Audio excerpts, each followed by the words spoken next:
Subscribe करें grace illustrative views को और बेल आइकन को प्रेस करना मत भूलिए।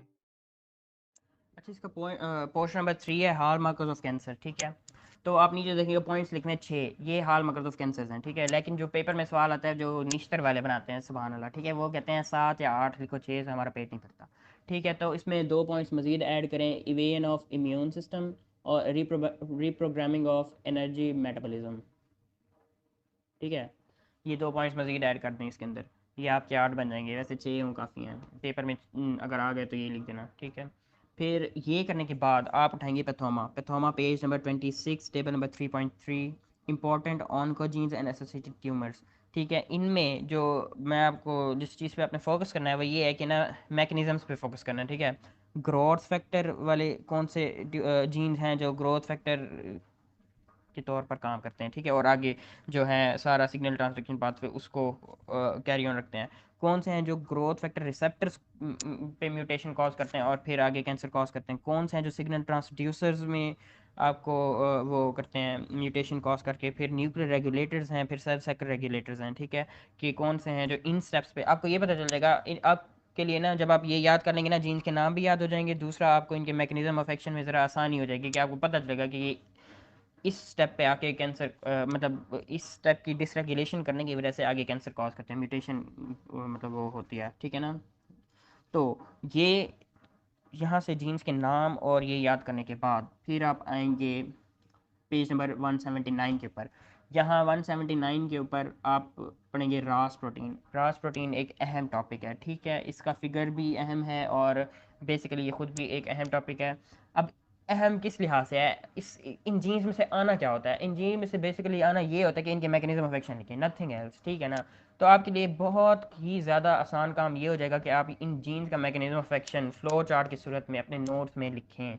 ठीक है ना, ताकि आपको ये जीन्स वाला अजाब यहाँ से ना याद करना पड़े। ठीक है, क्योंकि ये बहुत लेंथी है और गंदा है। तो आप जब अपने नोट्स देखेंगे और फिर फ्लो चार्ट में होगा तो वो बहुत अच्छी तरीके से आप याद कर पाएंगे, रिटेन भी हो जाएगा। रास प्रोटीन पढ़ें, इसको फ्लो चार्ट की सूरत में लिखें अपने उसके ऊपर नोट्स के ऊपर कि कैसे कैसे ये कैंसर कॉज म्यूटेशन हो कि कैसे ये कैंसर कॉज करेगा और नॉर्मल मैकेनिज्म ऑफ एक्शन क्या है। हाँ अच्छा, जब वो पेपर में सवाल करेगा ना कि ये कैसे कॉज, ये जीन है ये कैसे कॉज करेगा कैंसर। ठीक है, तो आप पहले उसका नॉर्मल मैकेनिज्म लिखेंगे, फिर बताएंगे कि यहाँ पे म्यूटेशन होगी तो ये नॉर्मल जो है वो अब नॉर्मल तरीके से एक्ट करेगा और फिर आगे जाके ज़्यादा ग्रोथ हो जाएगी और फिर वो हो जाएगा, कंट्रोल नहीं रहेगा और जिसकी वजह से ट्यूमर बन जाएगा। ठीक है, तो ये रास प्रोटीन का कारण है। फिर ए बी एल प्रोटोन को genes, B C L A B L, B C R A B L. ठीक है, ये अच्छा, इनका मैकेनिज्म ऑफ एक्शन के साथ हर एक जीन की ना कोई एग्जांपल आपको याद रख लेनी चाहिए। ठीक है, वो भी याद रखना है। एम आई सी प्रोटीन है फिर उसी ही टॉपिक के अंदर। फिर cyclin cyclin dependent kinase is the normal cell cycle. इसको फिर आपको पढ़ना पड़ेगा। है ये ज़रा मेहनत वाला काम, मैंने की मेरे पास हैं इनके मैंने फ्लो चार्ट्स बनाए हुए हैं, लेकिन ना ज़रा रफ़ हैं, ज़रा नहीं काफ़ी रफ़ हैं, वो शायद आपको इतना ना समझ आए। ठीक है, तो खैर मैं जो ज़रा नीट होंगे ना वो शेयर कर दूँगा। ठीक है, या आप में से अगर 10 बंदों ने कहा, 10 क्यों, 15 बंदों ने कहा कि आपने जो फ्लो चार्ट्स बनाए हुए हैं उनको नीट करके लिख के फिर हमें दें, तो फिर मैं आपको नीट करके बना के दूंगा। ठीक है, 15 बच्चे, याद रखना अलग अलग मैसेज आना चाहिए। ठीक है, वरना फिर आप खुद बनाएं, और खुद बनाएंगे तो ज़्यादा बेहतर है आपके लिए।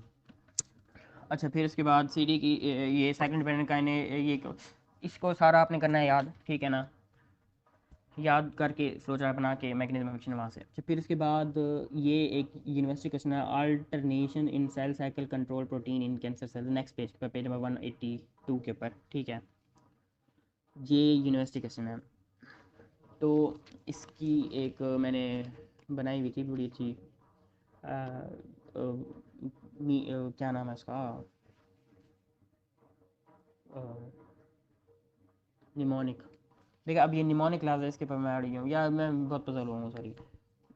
निमोनिक मैंने इसका एक बनाया हुआ था बहुत अच्छे तरीके से। ठीक है, ट्यूमर इज़ कॉज्ड बाय, इसकी ना मैं पिक्चर सेंड कर दूंगा। ठीक है, वो देख लेना। इनसेंसिटिविटी, अच्छा फिर उसके बाद दूसरा आ जाता है हमारे पास ये पॉइंट उसका, insensitivity to growth inhibitory signal. ठीक है, R B gene governor of red governor of cell cycle. ठीक है, ये बहुत अहम टॉपिक है। इसके 2 पॉइंट्स, ये नटसन की जो 2 हिट हाइपोथेसिस है, ये ये यूनिवर्सिटी क्वेश्चन है, बहुत अहम टॉपिक, ठीक है। इसको आपने ये 2 पॉइंट्स पढ़ने हैं, डायग्राम देखनी है, डायग्राम की डिस्क्रिप्शन पढ़नी है, नथिंग एल्स, ठीक है। और आरबी जीन का मैकेनिज्म ऑफ एक्शन ये फिगर नंबर 5.22 पे है, इसकी थ्योरी पढ़ लेना। और इस ये थ्योरी नहीं, सॉरी, ये फिगर के नीचे जो डिस्क्रिप्शन है वो पढ़ लेना। और उस पिछले पेज के पर to appreciate this crucial role of RB gene in the cell cycle it is helpful to review the mechanism of action, ठीक है। इसके जो 2-3 पॉइंट्स लिखे हैं ये याद कर लेना, ठीक है। यहाँ ये मतलब पढ़ के इसकी फिर वो स्केच आप बना लेना, फ्लो चार्ट जो मैंने बताया था, ठीक है। और ये डायग्राम भी बहुत इंपॉर्टेंट है, ठीक है। TP53 gene, guardian of the genome, ये हमारा यूनिवर्सिटी क्वेश्चन था, ठीक है ना। यानी कि role of TP3 in oncogenesis, ठीक है। इसकी फिगर, इसकी डिस्क्रिप्शन, इसके पॉइंट्स याद करना, फ्लो चार्ट बना लेना उसके अंदर, ठीक है। और ये सारा याद करना। फिर transforming growth factor beta pathway, आप आपको बस ये पता होना चाहिए कि ये कैसे ट्रांसफॉर्मिंग ग्रोथ फैक्टर बीटा कैसे कॉज करता है कैंसर, इसके हाँ, ये इसको पढ़ के ना ऊपर ही मेंशन कर देना, ठीक है, छोटा सा, ठीक है। इसमें कंटैक्ट इनहिबिशन NF2 APC, ये फिर अहम टॉपिक है। इसकी फिगर देखना 5.24 ABC पॉइंट्स, ठीक है। इसके WNT पाथवे क्या होता है, और ये सारा इसके फ्लो चार्ट आपको बनानी पड़ेगी अच्छी सी, ठीक है। फिर तीसरा पॉइंट आ गया हमारे पास इसका even of cell death, hallmarks का, इसको एपोप्टोसिस है ये बस ना ही करना, जो मैंने आपको वो भेजी थी ना, बल्कि नहीं, वो तो नहीं, मैंने भेजी तो नहीं थी। एपोप्टोसिस, इसका बस मैकेनिज्म आपको, ये जो पेज, इसके नेक्स्ट पेज है ना, पेज नंबर 190 है मेरे पास, ठीक है। तो यहाँ से within this framework it is possible to illustrate the multiple steps at which apoptosis is treated by cancer cells, ये आपने इसको यहाँ से पढ़ना शुरू करना और आगे तक, ठीक है। और फिगर नंबर 5.25 भी देख लेना, ठीक है। फिर ऑटोफेजी नहीं पढ़ने की जरूरत, लिमिटलेस रेप्लिकेटिव पोटेंशियल, यहाँ पे ट्रांसपोसोन्स का रोल होता है, ये याद रखना बस, ठीक है। या ट्रांसपोसोन्स नहीं, टीलोमर्स, सॉरी, ठीक है ना, टीलोमर्स का रोल होता है वो, या ये चीज़ याद रखना आप, ठीक है। उसके बाद डेवलपमेंट ऑफ सस्टेन एंजियोजेनेसिस, या ये बहुत खर्च वाला टॉपिक है, ठीक है ना। इस इसको ये मतलब मैंने नहीं किया था, सीधी सी बात है, डेवलपमेंट ऑफ सस्टेन एंजियोजेनेसिस, ठीक है। उसके बाद ability to invade and metastasize, इसको भी, ये भी खर्च वाला टॉपिक है, इसको पढ़ने की बजाय फिगर 5.27, फिगर 5.28 AD, ये चीज़ें आपको इसको इन सिर्फ ये वाला पेज कर लेना, पेज नंबर 193 फिगर्स वाला, ये आपका पूरा क्वेश्चन जाना, फिर पढ़ने की जरूरत नहीं है, ठीक है ना। आगे कुछ नहीं पढ़ना, कुछ नहीं पढ़ना, कुछ नहीं पढ़ना। रिप्रोग्रामिंग ऑफ एनर्जी मेटाबॉलिज्म, इसमें ये वाला है वारबर्ग इफेक्ट, इसको पढ़ लेना, ये क्या होता है आपको पता होना चाहिए। इवेंट ऑफ इम्यून सिस्टम में कुछ नहीं पढ़ना, ठीक है।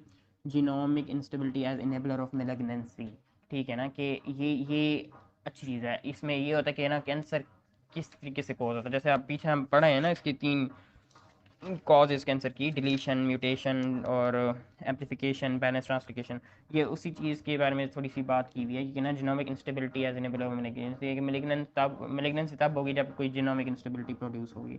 तो ये कैसे प्रोड्यूस होगी, और ये वो ये चीज़ें लिखी हुई हैं, डिजीज़ के बारे में लिखा है, तो ये चीज़ पढ़ लेना आप, ठीक है। ट्यूमर प्रोमोटिंग, अगला टॉपिक है tumour promoting inflammation as enabler of malignancy, ये दूसरी इनेबलर है मेलिग्नेंसी की, ये भी पढ़ लेना।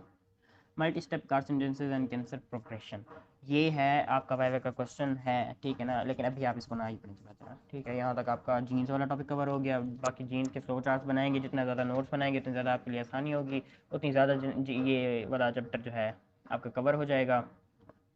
बाकी इस चैप्टर में टेबल्स, डायग्राम्स और फ्लो चार्ट्स का बहुत ख्याल रखिएगा, इसमें से MCQs वगैरह बहुत ज़्यादा आते हैं नियोप्लेजिया में से, ठीक है। बाकी वास्ट टॉपिक है, हो जाए कवर तो मुबारक हो, ना हो तो कोई बात नहीं, करना 9 MCQs हैं, 5 ठीक हो जाएंगे, 4 गलत रहेंगे बस, भाई 4 गलत होंगे, डिस्टिंक्शन नहीं आएगी फिर, बहुत मुश्किल से होता है ये सारा करना, मजाक कर रहा था। तो हाँ, एक और चीज़ है, आपको ये पता होना चाहिए कि ट्यूमर सप्रेसर जीन्स कौन से हैं और tumour promoting genes, tumour suppressor genes और ओहो रुको 2 मिनट में देखो,